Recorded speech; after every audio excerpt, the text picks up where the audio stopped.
আসসালামু আলাইকুম। এটিএন বাংলার গ্রামগঞ্জের খবরে সবাইকে স্বাগত জানাচ্ছি তনুজা দাস। শুরুতেই জানিয়ে দেব সংবাদ শিরোনাম। বিভিন্ন দাবিতে আশুলিয়ার কয়েকটি কারখানায় শ্রমিকদের কর্মবিরতি, ৬টি বন্ধ ও ৬টিতে সাধারণ ছুটি ঘোষণা করেছে কর্তৃপক্ষ। সারা দেশে বেড়েছে শীতের তীব্রতা, কনকনে ঠান্ডা ও ঘন কুয়াশায় জনজীবনে দুর্ভোগ। চুয়াডাঙ্গায় সর্বনিম্ন তাপমাত্রা 10 ডিগ্রি সেলসিয়াস। খুলনায় অপহরণ ও ধর্ষণের সহযোগিতার মামলায় সাবেক মন্ত্রী নারায়ণ চন্দ্র একদিনের রিমান্ডে, চিন্ময় দাসের জামিন শুনানির আবেদন নাকচ। এবং ফরিদপুরে পেঁয়াজ বীজ বপনে ব্যস্ত কৃষকরা, ফলন ভালো হওয়ায় বেড়েছে চাষাবাদ, সরকারিভাবে বীজ না পাবার অভিযোগ। শুনছিলেন শিরোনাম, এবারে বিস্তারিত। সরকার ঘোষিত বার্ষিক 9% ইনক্রিমেন্ট প্রত্যাহার সহ নতুন আরও কিছু দাবি নিয়ে কর্মবিরতি পালন করেছেন আশুলিয়ার কয়েকটি পোশাক কারখানার শ্রমিকরা। এমন পরিস্থিতিতে বন্ধ ঘোষণা করা হয়েছে 6টি কারখানা, আরও 6টিতে ঘোষণা করা হয়েছে সাধারণ ছুটি। এ তথ্য জানান আশুলিয়া শিল্পাঞ্চল পুলিশ 1-এর পুলিশ সুপার মোহাম্মদ মমিনুল ইসলাম ভূঁইয়া। উদ্ভূত পরিস্থিতিতে শিল্পাঞ্চল জুড়ে কঠোর নিরাপত্তা ব্যবস্থা নিয়েছে আইনশৃঙ্খলা বাহিনীর সদস্যরা। পুলিশ জানায় সকালে কাজে যোগ দিয়েও অন্তত 25টি কারখানার শ্রমিকরা উৎপাদন বন্ধ রেখে কর্মবিরতি শুরু করেন। বেতন বৃদ্ধি সহ 18 দফা দাবিতে টানা 2 মাসের অচলাবস্থা শেষে শিল্পাঞ্চলে স্বাভাবিক অবস্থা ফিরে আসার পর পোশাক খাতে হঠাৎ অস্থিরতার পেছনে দেশি বিদেশি ইন্ধন এবং চক্রান্ত রয়েছে বলে মনে করেন গার্মেন্টস মালিকরা।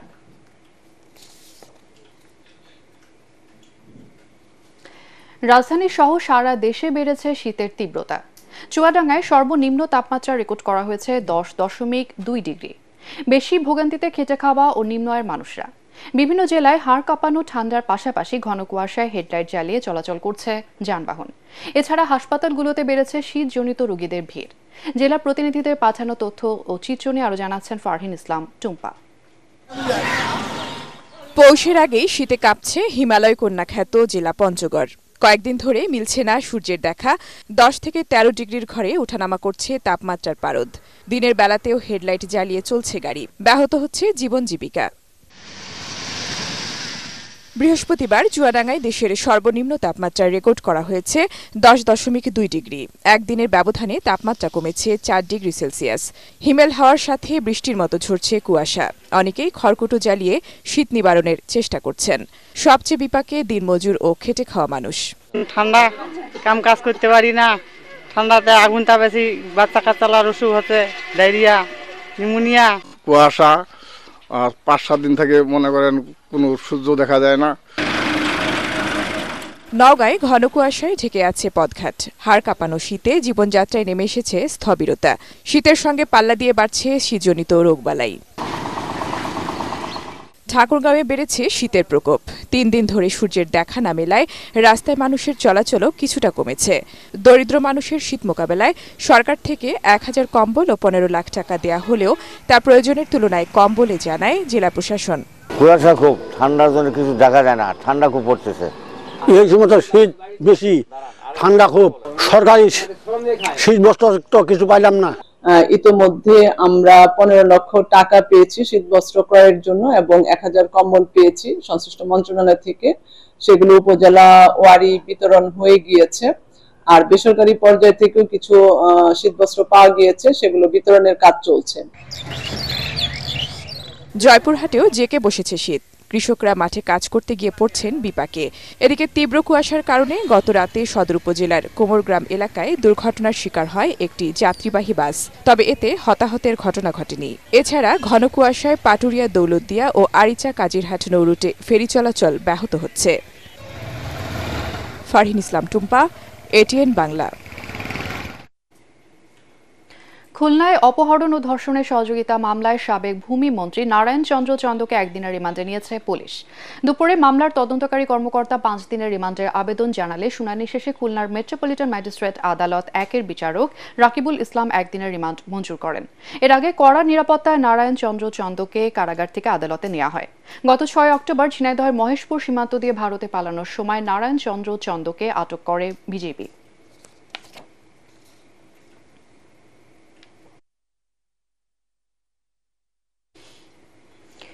ওকালতনামা না পাওয়ায় রাষ্ট্রদ্রোহ মামলায় দ্বিতীয় দিনেও সম্মিলিত সনাতনী জাগরণ জোটের মুখপাত্র চিন্ময় কৃষ্ণ দাসের আগাম জামিন শুনানির আবেদন নাকচ হয়েছে চট্টগ্রামের একটি আদালতে।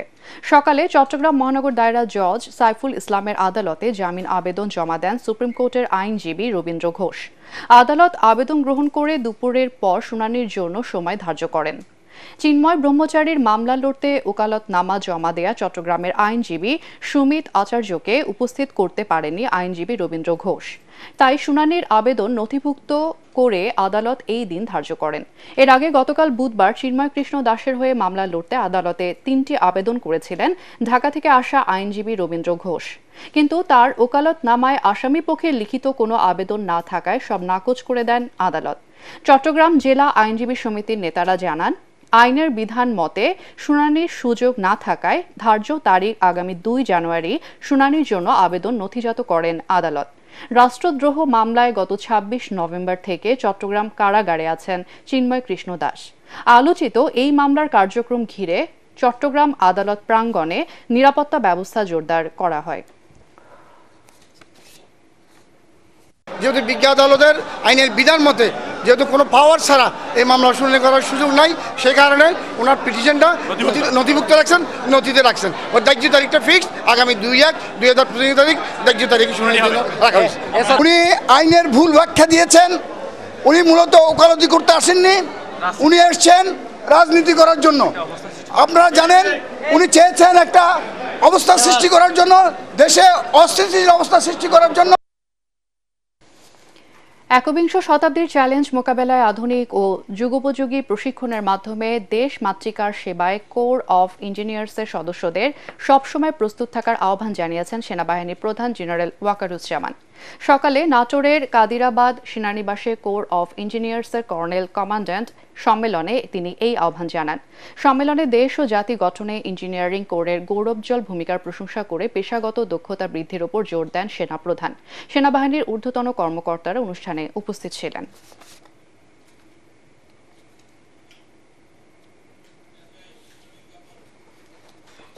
বাংলাদেশের বিরুদ্ধে ভারতের চলমান আগ্রাসন নীতির প্রতিবাদে রংপুরে বিক্ষোভ করেছেন অবসরপ্রাপ্ত সশস্ত্র বাহিনীর সদস্যরা।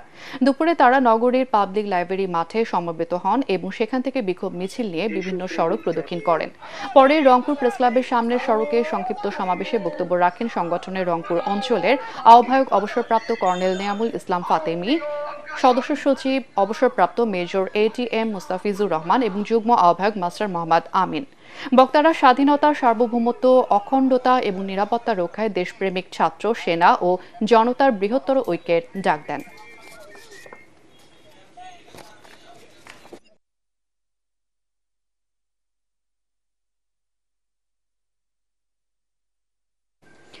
বেনাপোল পৌরসভার সাবেক মেয়র ও যশোর জেলা আওয়ামী লীগের যুগ্ম সম্পাদক আশরাফুল আলম লিটন এবং বাহাদুরপুর ইউনিয়নের সাবেক চেয়ারম্যান মফিজুর রহমানের অবৈধ দখলে থাকা 300 বিঘা খাস জমি উদ্ধার করেছে প্রশাসন। সকালে শার্শা উপজেলার নির্বাহী কর্মকর্তা কাজী নাজিব হাসান এবং নির্বাহী ম্যাজিস্ট্রেট নুসরাত ইয়াসমিন সহ ভূমি অফিসের কর্মকর্তা কর্মচারীরা দখল করা জমি রাষ্ট্রের অনুকূলে নিয়ে 150টি বাঁশের খুঁটিতে লাল পতাকা টাঙিয়ে দেন। উপজেলা নির্বাহী কর্মকর্তা কাজী নাজিব হাসান জানান, 2012 সালে আশরাফুল আলম লিটন এবং মফিজুর রহমান শার্শার হরিণাপোতা বিলে 300 বিঘা খাস জমি দখলে নিয়ে মাছ চাষের জন্য পুকুর কেটে ভোগ দখল করে আসছিল। ফরিদপুরে পেঁয়াজ বীজ বপনে ব্যস্ত সময় পার করছেন কৃষকরা। ফলন আর বাজার দর ভালো থাকায় জেলায় পেঁয়াজের আবাদ বেড়েছে। তবে কৃষকের অভিযোগ, সরকারি প্রণোদনায় দেয়া বীজ পাচ্ছেন না তারা। কৃষি উন্নয়ন কর্পোরেশন অভিযোগের সত্যতা স্বীকার করলেও তা মানতে নারাজ কৃষি অধিদপ্তর। ফরিদপুর প্রতিনিধি কামরুজ্জামান সোহেলের পাঠানো রিপোর্ট, জানাচ্ছেন ফারহিন ইসলাম টুম্পা।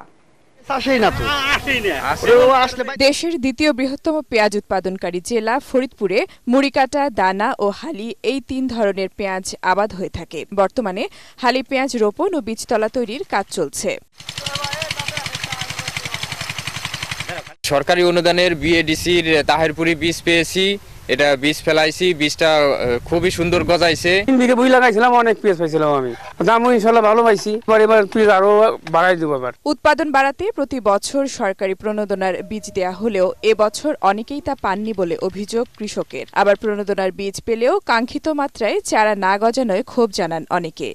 তারা আরো আগে থেকে ফলন চাষ করে, কিন্তু আমরা কোনো একটা সরকারি বীজ পাই না। আমাকে লিস্ট নিয়ে যায় প্রতি বছরই, আসলে আমাকে পেঁয়াজের বীজ আমরা পাই না। এই পেঁয়াজের বীজগুলো কোথায় যায়? 1 কেজি বীজ পাইছি, ওই বীজ ফেলানোর পরে খেতে অর্ধেক জ্বালাইছে, আর যে অর্ধেক জ্বালাইছে ওই অর্ধেক ফিরে জ্বালানোর পরে এখন মরে যাচ্ছে। আমাদের কাছে কোনো সরকারি কৃষি অফিসার আইসা মাঠে কেউ বলে না যে এই ওষুধটা প্রয়োগ করো। এদিকে কৃষক পর্যায়ে সরকারি প্রণোদনার বীজ সঠিকভাবে বন্টন না হওয়ার সত্যতা মিলেছে বলে জানায় বাংলাদেশ কৃষি উন্নয়ন কর্পোরেশন BADC। কিছু কিছু জায়গা তার বীজ পেয়েছে এবং অনেক জায়গা আছে তারা বীজে পাই নেই। সুতরাং যে বীজটা পাই নেই, আমরা টেলিফোন থেকে কিন্তু আমাদের কাছে ডকুমেন্ট আছে, তারা যে বীজটা পায়নি, সুতরাং বীজটা যদি না পেয়ে থাকে তাহলে সেই বীজটা কোথায় আছে, এটা একটা দেখার বিষয়। কিন্তু BADCর এই বক্তব্য সঠিক নয় দাবি কৃষি সম্প্রসারণ অধিদপ্তরের। আমাদের কৃষি পুনর্বাসন প্রণোদনা কমিটি আছে, তারা যাচাই বাছাই করে তাদের উপস্থিতিতে এই জিনিসটি বিতরণ করা হয় এবং এই বিষয়ে এই তালিকাটি আমরা বিভিন্ন জায়গায় দিয়ে থাকি। এ বিষয়ে যে জিনিসটি আছে, বিষয়টিকে কৃষকের নির্বাচন আমার দৃষ্টিতে 100% ঠিক আছে। এবছর জেলায় 36,140 হেক্টর জমিতে হালি পেঁয়াজ আবাদের লক্ষ্যমাত্রা ধরা হয়েছে। Bureau report, ATN Bangla. মেহেরপুরের গাংনীতে বোরো হাইব্রিড ফসলের উৎপাদন বৃদ্ধির লক্ষ্যে প্রণোদনা কর্মসূচির আওতায় কৃষকদের মাঝে বিনামূল্যে বীজ ও সার বিতরণ করা হয়েছে। সকালে উপজেলার 9টি ইউনিয়ন এবং একটি পৌরসভার 1300 কৃষকদের মাঝে এসব বিতরণ করা হয়। গাংনী উপজেলার নির্বাহী অফিসার প্রীতম সাহা ও কৃষি অফিসার ইমরান হাসান সহ অন্যান্যরা এই সময় উপস্থিত ছিলেন।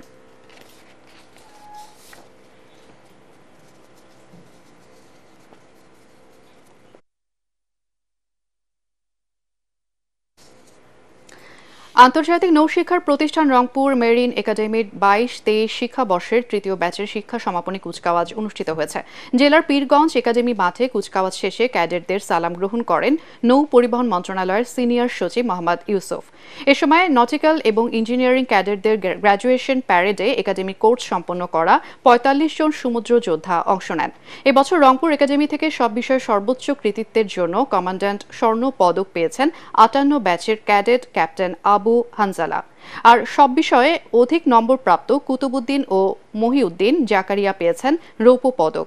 অনুষ্ঠানে বাংলাদেশ মেরিন একাডেমি রংপুরের কমান্ড্যান্ট ক্যাপ্টেন সাইদ সাত্তার এবং রংপুরের জেলা প্রশাসক রবিউল ফয়সাল সহ শিক্ষার্থীদের অভিভাবকরা উপস্থিত ছিলেন।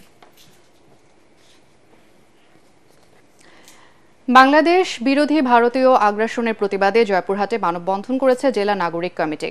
দুপুরে শহরের 0 পয়েন্টে এই মানববন্ধন অনুষ্ঠিত হয়। মানববন্ধনে ভারতীয় পণ্য বর্জন করে কাপড় পুড়িয়ে প্রতিবাদ জানানো হয়।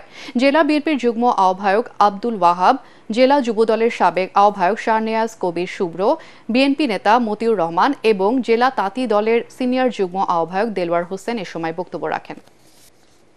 নড়াইলে চলতি বছরের 8 মাসে 39টি ইউনিয়নে গ্রাম আদালতে 375টি মামলা নিষ্পত্তি হয়েছে। এর মধ্যে দেওয়ানি 125টি এবং ফৌজদারি 250টি। এসব মামলায় ক্ষতিপূরণ আদায় করা হয়েছে 22,23,200 টাকা। সকালে বেসরকারি সংস্থা ওয়েভ ফাউন্ডেশন এবং জেলা প্রশাসনের আয়োজনে স্থানীয় অংশীজন নিয়ে কর্মশালায় এসব তথ্য জানানো হয়। কর্মশালায় প্রধান অতিথি ছিলেন জেলা প্রশাসক শারমিন আক্তার জাহান। কর্মশালায় গ্রাম আদালত সম্পর্কে ধারণা, এই আদালতে কী ধরনের বিরোধ নিষ্পত্তি করা হয় এবং গ্রামের সাধারণ মানুষকে এই আদালত কিভাবে সহায়তা করতে পারে সেই সব বিষয়ে ধারণা দেওয়া হয়। নিজেদের তৈরি হস্তশিল্প সামগ্রী বিক্রির টাকায় শীত বস্ত্র বিতরণ করেছে যশোরের ব্রাদার টিটোস হোম স্কুলের শিক্ষার্থীরা। দুপুরে শহরের লালদিঘি পাড়ে প্রতিষ্ঠানটির সামনে রিক্সা, ভ্যান ও ইজি বাইক চালক সহ শ্রমজীবী মানুষের মাঝে শীত নিবারণের এসব উপকরণ বিতরণ করা হয়। এ সময় মোট 250 শ্রমজীবী মানুষকে কানটুপি, হাত ও পায়ের মোজা দেওয়া হয়।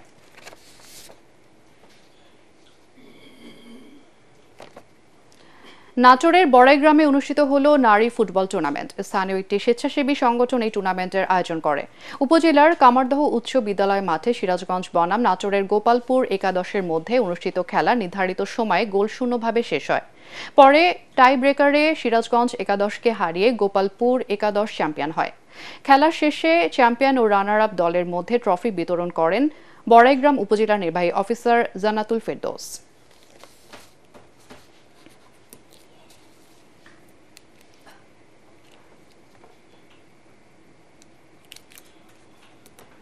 আর এই ছিল এখনকার সংবাদ।